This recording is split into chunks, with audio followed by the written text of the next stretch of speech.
I get to Surah 51, Ayat 47, and it says, "Indeed, we constructed the universe with power, and we are its expanders." So I'm like, "Yo, man." He's like, "What?" I'm like, "What was this book ring?" He's like, "Check the copyright." I'm like, "Nah, man." I'm like, "What was the book ring?" I'm like, "How do they know this?" You know what I mean? Assalamu alaikum wa rahmatullahi wa barakatuh. I am joined with the Hameed family. Assalamu alaikum wa rahmatullahi wa barakatuhu. Allahu Akbar. I'm Talib, and I'm Amara. our channel is the Hameed family. So we have a family channel that we just started on YouTube after reverting to Islam, in hopes to bring family back together and spreading Islam at the same time. Because as we know right now, in the United States, they try to separate the family with devices and things of that nature, and they try to take out Islam as far as in the household and things of that nature. So this is why we created our channel, is to spread that message and bring everything back together as one with peace. Alhamdulillah, mashallah.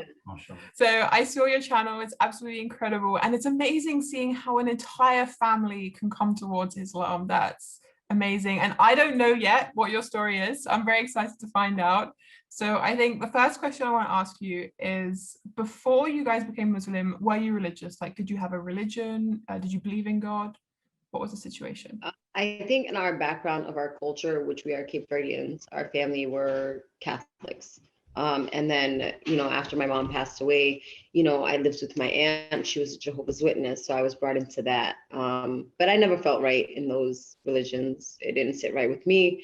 And then slowly after, as a young adult, having kids, I always had the intuition of there's a God, there's a higher being, a higher power that I always searched for. And then I got into Christianity. And with that, just didn't fit as well. There was a lot of contradictions with what was going on and what was being taught to us. So it just didn't seem right. And I just didn't want anything else to do with religion after that, after I gave that up. I just wanted to try to live my life right and take care of my kids. And that was going to be it. And,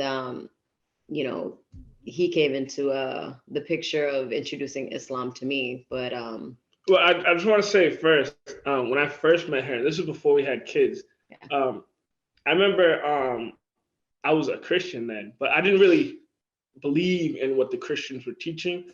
But in my heart, I knew there was one God overall. And we were having a discussion, and she told me she didn't believe in God and, just a higher power. She don't believe in the religions and stuff. But I'm like, there is a religion for it. I just don't know what it is, but there is.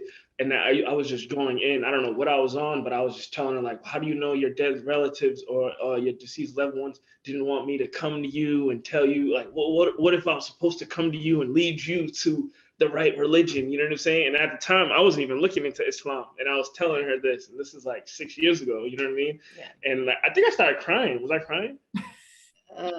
No, you was not crying. I was on the verge. I was very emotional. Yeah, you was very emotional. I'm like, this is what it is. I'm like, I'm telling you, I had gotten incarcerated, and while I was incarcerated, someone handed me a Quran, and I started reading it. But previous to that Quran, like a couple months before, I seen in a magazine that modern science has concrete evidence that the universe is expanding. So 2 months later, I'm reading the Quran. Friend gives it to me. He kind of like forces me to read it. I'm like, all right, I ain't got nothing else to do. I'm sitting in jail. So I get to Surah 51, Ayat 47, and it says, "Indeed, we constructed the universe with power, and we are its expanders." So I'm like, "Yo, man." He's like, "What?" I'm like, "What was this book ring?" He's like, "Check the copyright." I'm like, "Nah, man." I'm like, "What was the book ring?" I'm like, "How do they know this?" You know what I mean? And then, I come home and to Amara, and I was a Christian. Yeah, she was a Christian, man. I was like, man. I'm like, because I'm looking to revert to Islam and do it with her. And then she's a Christian. She's like, no, I can't be a Muslim. I go to church and stuff like this. I'm like, whatever, I'll go to church too. I haven't taken Shahada yet. I'm like, I'll just go to church too. So I'm sitting there, and then, I'm slowly like in the back of my head, I'm not gonna lie, I had an ulterior motive. I was like, I'm gonna extract her from this. I'm gonna expose this. You know what I mean? I was asking questions that I knew Amari was asking herself about the Bible, and then I started going a little further, and I started questioning the pastor and the minister in front of everyone. You know what I'm saying? Yeah. And we do the same thing that they were doing to me when I was a kid. When I used to ask questions to the priest or pastor, and they would go, if they couldn't answer me, they would go, just pray about it, young man, and God will answer you. And I'd be like, man. I'm like, I'm an adult now, and I'm hearing the same thing. You know what I mean? Allah honestly chooses who He wills, you know, towards a path. We don't get to choose it. Allah chooses whom so He wills. Yeah, definitely. That's amazing. I remember seeing lots of videos actually about people finding Islam in jail as well. Lots of people are finding Islam in jail. So it's a blessing in disguise, as one might say. You know, people that go to jail, they're like, oh, you know, I'm going to jail, it's so bad. But then they get there and they actually, you know, like Prophet, peace be upon him, he went to the cave because he found revelation there, but he went there to seek peace, to seek that solitude. And when you're in jail, you get a very similar thing. Yeah. So you're just by yourself. You got time to think, you know? Yeah. That's all you can do, is just reflect on yourself and your actions. That's what jail's for. Through that reflection, it's incredible how people see Islam as, you know, the truth. Yeah. You know, it's such a power. I believe it was Malcolm X. He quoted, and I don't know if I'm quoting him correctly, but he said, in America, for a Black man, jail is better than a university. Wow. You know, because he went to jail before he became this intellectual activist speaker. You know what I mean? He didn't go to college. You're absolutely right, Aisha. Like you find because self-education is larger than, not all. Yeah. But if you're just somebody already who asks questions, and you're put in a room by yourself for a very long time, self-education, your neurological activity will increase substantially. You know what I mean? Like the way you think and analyze and put things together. Like it's incredible how you can do that to an individual and they come back way better. You know what I mean? Like way smarter.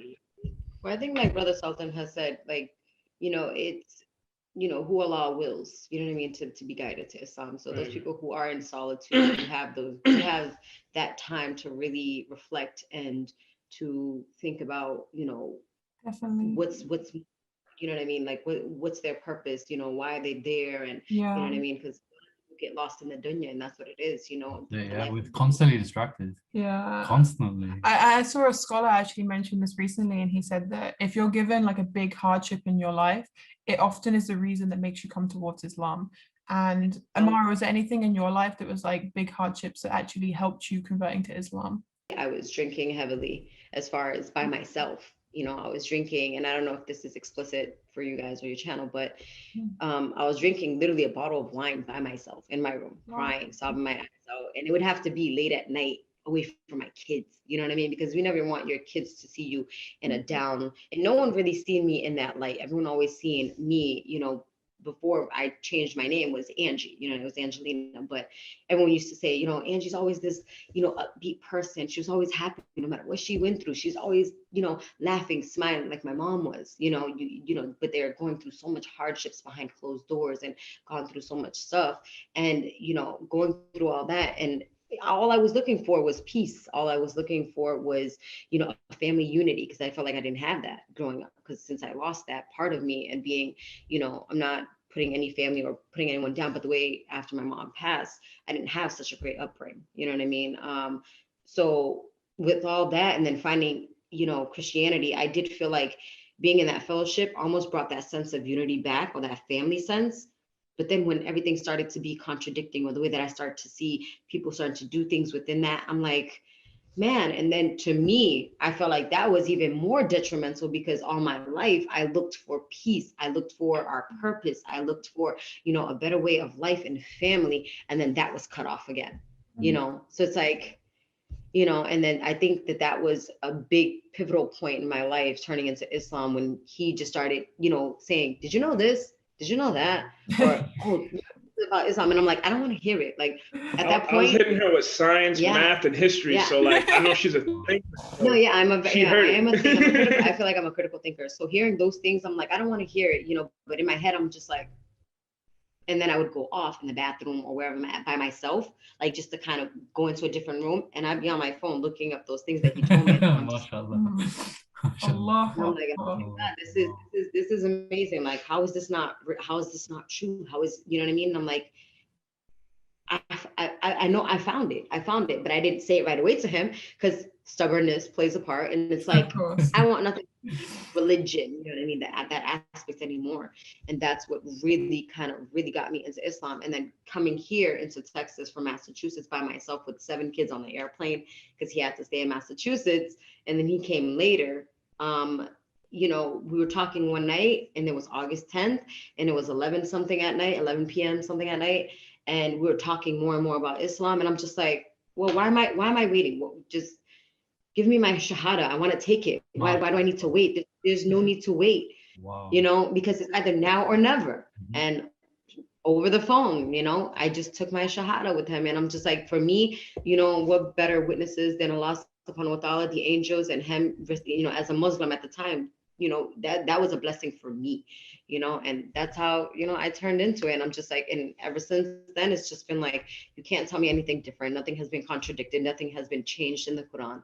Anything that anyone has questions about is answered, you know, but it's just up to the person to take in that message, and, you know what I mean, and really fully understand it. And even the message is pretty clear, you know, the kids understand it. My kids understand it. So, MashaAllah.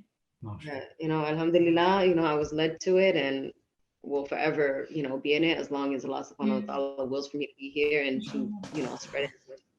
Definitely. Hopefully that wasn't too much. No, that was amazing. That was amazing. Yeah, I think we covered mostly everything. So thank you guys for coming on. It's been absolutely amazing having you. You guys are just big balls of light, and it's so nice. Let's say yeah. the Noor. The Noor. The Noor, yeah. They say the Noor, but I just say, you know, it's our light. Alhamdulillah. Well, make sure you check out their channel, everyone, and I'll see you guys again very soon. Assalamu alaikum. Alhamdulillah.